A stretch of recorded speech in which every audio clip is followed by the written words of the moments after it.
ઉત્તરાયણના પર્વમાં આકાશ રંગબેરંગી પતંગોથી ભરાઈ જતું હોય છે, પરંતુ આ આનંદ અબોલ પક્ષીઓ માટે જીવલેણ સાબિત થતો હોય છે।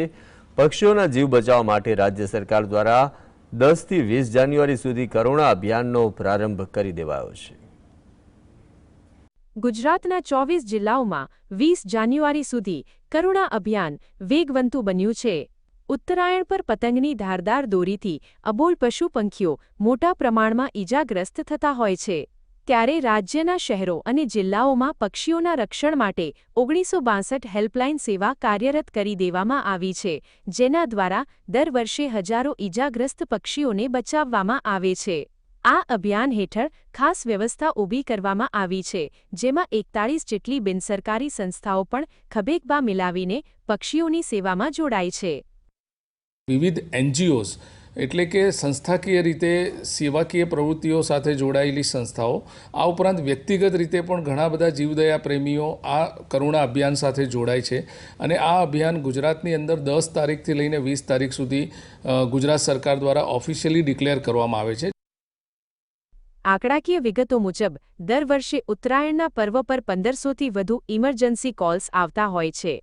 આ સ્થિતિને પહોંચી વળવા માટે 24 જિલ્લાઓમાં 37 જેટલી અત્યાધુનિક એમ્બ્યુલન્સ અને અન્ય 51 સારવાર વાનને પણ તૈનાત કરવામાં આવી છે। સામાન્ય દિવસોની સરખામણીએ ઉત્તરાયણ અને વાસી ઉત્તરાયણ દરમિયાન કેસોમાં 60%નો ધરખમ વધારો જોવા મળે છે। પક્ષીઓને તાત્કાલિક સારવાર મળી રહે તે માટે આ વિશેષ મોબાઈલ વાન વિવિધ વિસ્તારોમાં સતત કાર્યરત રહેશે।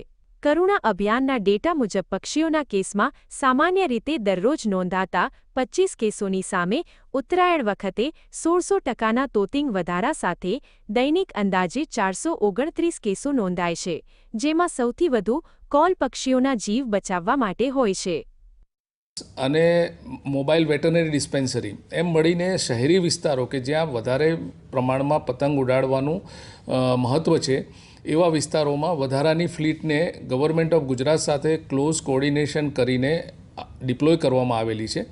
એટલે કે 37 જેટલી અમારી રેગ્યુલર કરુણા એનિમલ એમ્બ્યુલન્સીસ અને 49-50 જેટલી અન્ય વિસ્તારોમાંથી શહેરી વિસ્તારોમાં શિફ્ટ કરીને લગભગ 86 જેટલી એમ્બ્યુલન્સીસને અમે લોકો આ પર્વમાં ડિપ્લોય કરીશું।